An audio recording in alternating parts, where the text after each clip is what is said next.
दर्शक बंधु गोटे बड़ अपडेट आसी सारी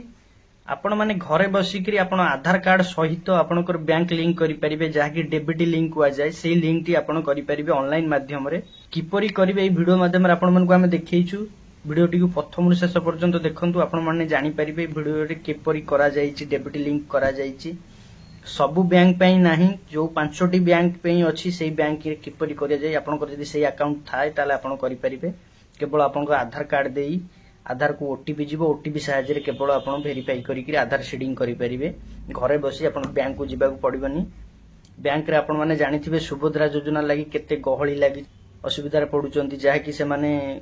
आधार सीडिंग है ना बेली गवर्नमेंट रु मिलुथिबा जेकोसी स्कीम डेबिट थ्रू रे जाई पेमेंट जहाँकि direct benefit transfer government scheme रो जो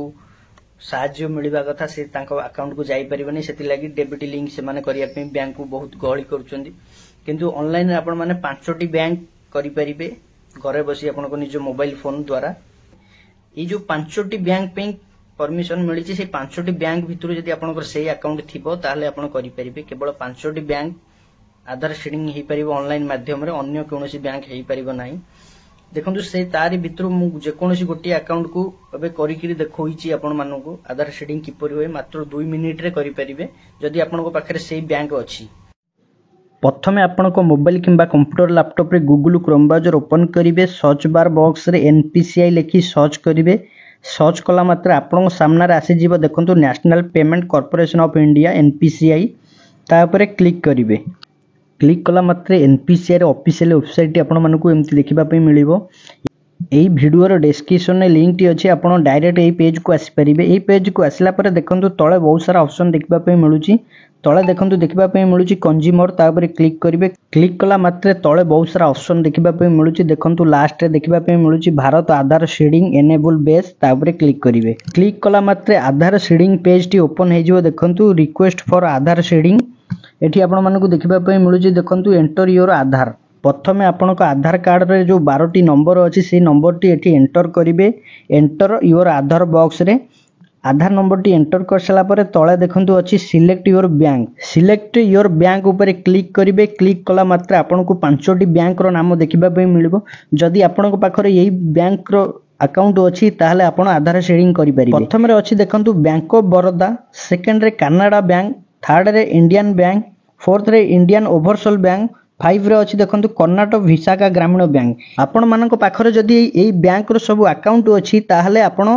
आधार सीडिंग करि परिबे देखंतु आम पाखरे अछि जेमति कि कनाडा बैंक आमे कनाडा बैंक ऊपर सिलेक्ट करिछु सिलेक्ट कला पर तळे देखंतु आपण मानको देखिबा पई मिलिबो कन्फर्म अकाउंट नंबर आपण जे बैंक टी सिलेक्ट करथिबो सेही बैंक रो अकाउंट नंबर टी आपण पाखरे थिबो सेही अकाउंट नंबर टी एठी एंटर करि देबे कन्फर्म बैंक अकाउंट नंबर रे तापर देखंतु एठी आपण मानको देखिबा पई मिलिबो रिक्वेस्ट फॉर आधार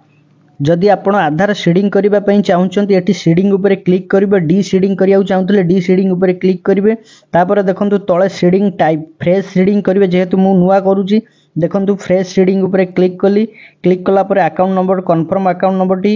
देखिबा पई तळे मिलिबो ता साइड रे अछि देखंतु अकाउंट नंबर टी आउ थरे एंटर करिबा पई पडिबो आपनकर अकाउंट नंबर टी दुई थरो एंटर करिबा पई पडिबो account number confirm account number टी एंटर कर सला पर देखंतु पेज टी को स्क्रॉल करिवे कला पर एठी आपण मानकु देखिबा पई मिलुची देखंतु किछि नोट्स एठी सबमिट करबा पूर्व आपण चाहेबे जदि याको पढी परिबे देखंतु छोटो टिक बॉक्स अछि ता पर क्लिक करिवे राइट चिन्ह हे जिवो देखंतु ता तळु को स्क्रॉल करिवे स्क्रॉल कला पर एठी आपण को गोटे कैप्चा कोड देखिबा पई मिलुथिबो जेउ कैप्चा कोड आपण को देखिबा पई मिलुथिबो सेही कैप्चा कोड टी एई बॉक्स रे एंटर करिवे तळ बॉक्स रे एंटर कर सला पर पेज को पुणी स्क्रॉल करिवे स्क्रॉल कला पर देखंतु आपण मानकु देखिबा पई मिलिबो प्रोसीड ऊपर क्लिक करिवे टर्म एंड कंडीशन एठी आपण मानकु देखिबा पई मिलिबो आपण पढी परिबे पेज को स्क्रॉल कला पर I agree and term and condition ऊपर क्लिक करिवे क्लिक कला पर देखंतु रिक्वेस्ट एमती हबो नेक्स्ट रे आपण को आधार कार्ड रे जो मोबाइल नंबर टी लिंक थिबो सेही नंबर को ओटीपी टी जाईथिबो सेही ओटीपी टी एई एंटर ओटीपी बॉक्स रे एंटर करिवे आपण को आधार कार्ड रे रजिस्टर थिबा मोबाइल नंबर को आसीथिबा ओटीपी टी देई सैला पर सबमिट अछि तळे सबमिट बटन ऊपर क्लिक करिवे क्लिक कला मात्र देखंतु आपण को एमती देखिबा पई मिलिबो प्रेस ओके टू एठी ओके अछि कैंसिल अछि देखंतु आपण ओके ऊपर क्लिक करिवे ओके ऊपर क्लिक कला मात्र देखंतु आपण को किछि समय वेट करबा पई पड़िबो आपण को सामने रे एई भली लाइन गोटे आसीबो आपण को देखिबा पई मिलिबो तळे देखंतु देखिबा पई मिलुची Aadhaar seeding is in pending status kindly check after some time your reference number seed देखो ये डेट देखापी मिलूँ 6/9/2024 आपण मानक ये देखापी मिलूँ डेट जेहेतु मुझे 6 तारिख में करुच्ची यही रिक्वेस्ट टी कंप्लीट है आपण मानक एमती रिजल्ट देखापी मिलूँ update VID record status successful तले अच्छी रिसेट देखो आपण रिजल्ट एमती देखिपारे देखो ये स्टाटस टी सक्सेसफुल देखा आम जो बैंक टी आधार शेडिंग कलु ताहा आम किपरि जानिबा तो आपण मानकु देखै दउची आधार शेडिंग आमे वर्तमान आपनको सामने कलु से कंप्लीट हैला कि नाही आमे किपरि जानिबा तार रिजल्ट एटी एठी तो अपडेट देखौची सक्सेसफुल ता लागि आमे प्रथमे जिबा गूगल क्रोम ब्राउजर को गला पर एठी आधार लिखि सर्च करिबा सर्च कला पर देखंतु आधार सर्विस ऊपर क्लिक करिबा आधार सर्विस आसी जिवो देखंतु एमती आधार सर्विस ऊपर क्लिक करिबा क्लिक कला पर देखंतु नेक्स्ट पेज आधार रो नेक्स्ट पेज टी ओपन हे जिवो एही पेज को स्क्रॉल डाउन करिवे कला पर एठी आपण मानकु देखबा पई मिलिबो bank linking status bank seeding status Aadhaar link status bank seeding status ऊपर क्लिक करिवे क्लिक कला मात्रे नेक्स्ट पेज टी ओपन हे जिवो एही पेज रे आपण मानकु देखिबा पई मिलिबो वेलकम टू माय आधार एमती पेज को स्क्रॉल डाउन करिवे कला पर बैंक सीडिंग स्टेटस अछि ता भितरे बहुत सारा ऑप्शन भितरे ता ऊपर क्लिक करिवे क्लिक कला मात्रे नेक्स्ट पेज टी ओपन हे जिवो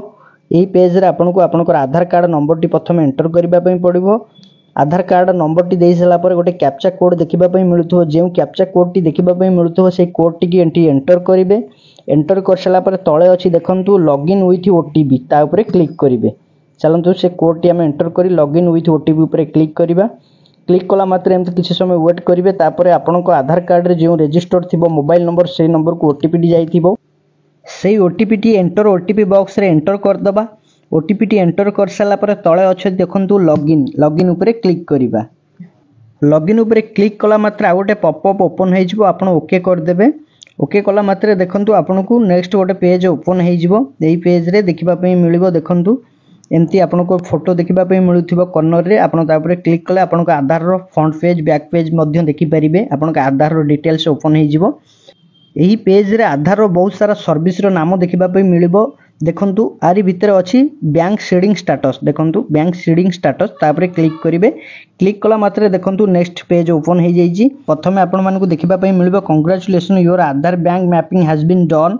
आधार रो last 4 digit number bank name bank seeding status last update date देखंतु आपण मानकु मु देखैछि जेमति कि कनाडा बैंक मु सिलेक्ट करिथिली जहा कि डेट थिला 6/9/2024 आपण माने एही भली भाबे करि परिबे किंतु जेउ 5टी बैंक आपण मानकु देखैली सेही 5टी बैंक जदी आपनकर अकाउंट थिबो ताहाले आपण करि परिबे ऑनलाइन रे मात्र कम समय भीतर आपण मानकु लाइव देखैछि दर्शक बंधु आपण मानकर किछि भी जदी डाउट थाए आपण माने कमेंट करि परिबे